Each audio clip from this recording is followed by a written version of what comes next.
La quatrième et dernière thématique de ce café débat ODD VBG porte sur le visage féminin de la justice climatique, l'impact lié au changement climatique sur des femmes entrepreneurs du secteur agricole.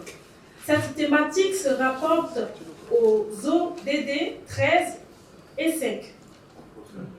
Quel est le profilage du Tchad en matière de vulnérabilité aux effets du changement climatique?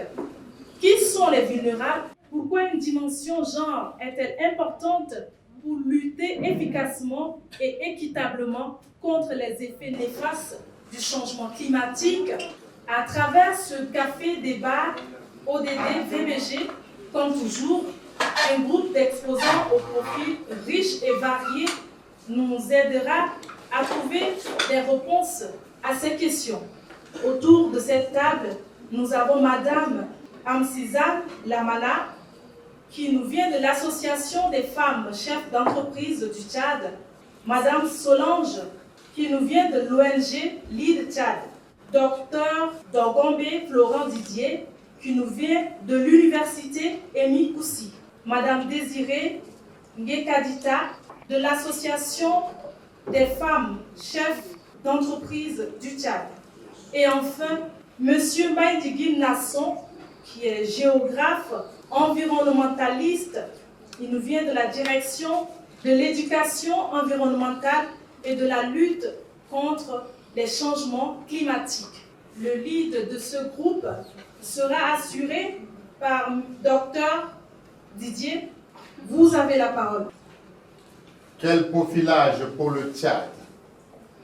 Le GIEC 2007 définit la vulnérabilité comme étant la mesure dans laquelle un système est sensible ou incapable de faire face aux effets défavorables de la variabilité et du changement climatique, y compris la variabilité du climat et les phénomènes extrêmes. Trois composantes principales de la vulnérabilité qui sont l'exposition d'un système aux impacts des changements du climat, la sensibilité et la capacité d'adaptation. Pour parler du profilage du Tchad en matière de vulnérabilité aux effets du changement climatique, assez d'études ont été menées. Nous avons des rapports, par exemple, celui sur la vulnérabilité présente et future du Tchad.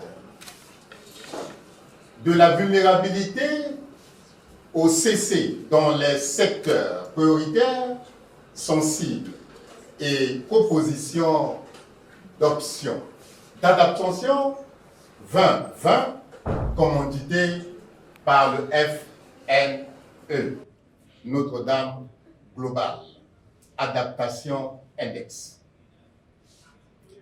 Tous les résultats convergent pour classer, c'est-à-dire les résultats des documents précités convergent pour classer le Tchad comme l'un des pays le plus vulnérable au CC.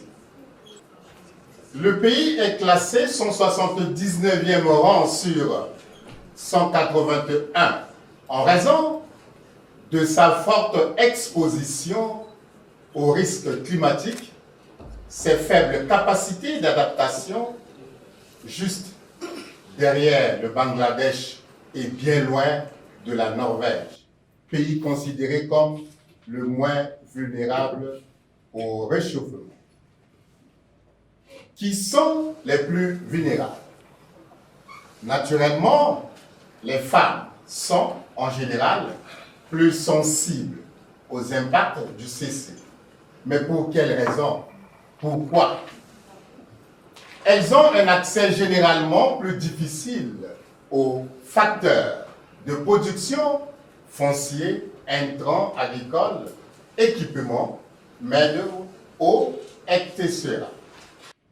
notion relative aux conséquences inégalitaires du changement climatique et qui se traduit notamment par les actions en justice menées par des associations et collectifs citoyens contre les États.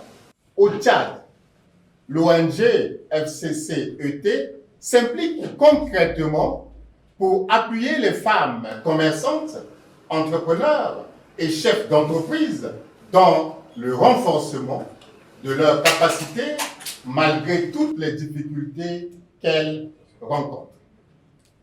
La justice climatique est un concept moins connu des citoyens et en Afrique subsaharienne et encore au Tchad.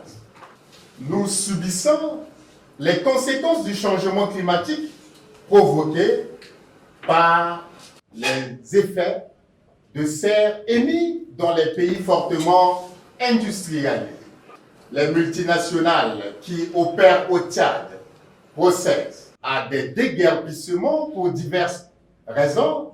Cependant, les compensations et les réinstallations ne sont généralement pas effectuées, constituant ainsi une injustice climatique.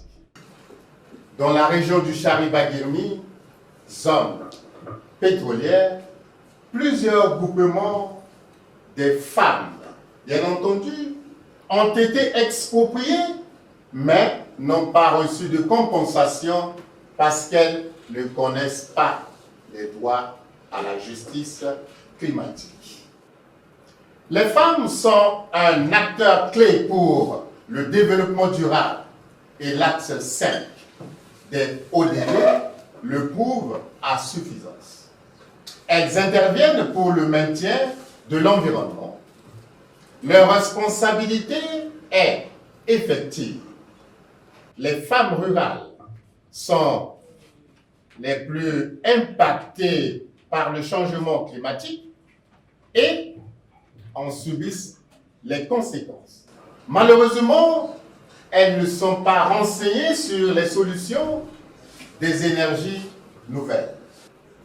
Les solutions de résilience, promotion des énergies renouvelables, mesures d'accompagnement, financement des équipements adaptés aux énergies propres. Nous avons les solutions résilience, ferme agroécologique. Nous avons également le reboisement des terres, mesures d'accompagnement, vulgarisation des textes et lois de protection de l'environnement, implication davantage de femmes dans la gestion de l'environnement, l'équité, l'autonomisation, accès à la terre et aux fermes agroécologiques, justice sociale, préparation de résilience aux risques climatiques, l'accès à l'information,